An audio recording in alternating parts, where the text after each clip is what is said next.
Tapos, I think, hindi ko alam, La Union yata, na beach.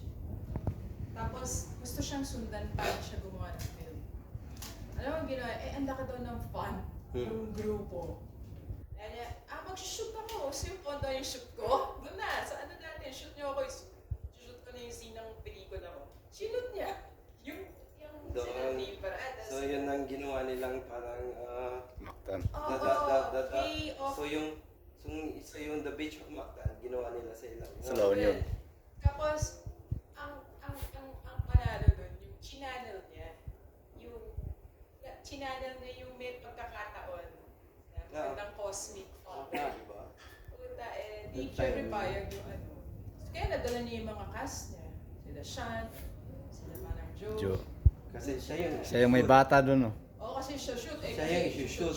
Oo, di shoot Pwede mag-shoot din ako, gano'n. Oo, di shoot niya ba ako? Oo, sige, di shoot ko na to. Di ba? Kasi sa local funding, ang hirap. Pero sa foreign funding, Well, pag ano ka sa Japan Foundation, ewan ko lang ngayon kung bumubuhos sila. kasi syempre iba ng mga panahon ng 80s, 90s, di ba? Ang problema ko sa Japan Foundation doesn't have connection to Japan.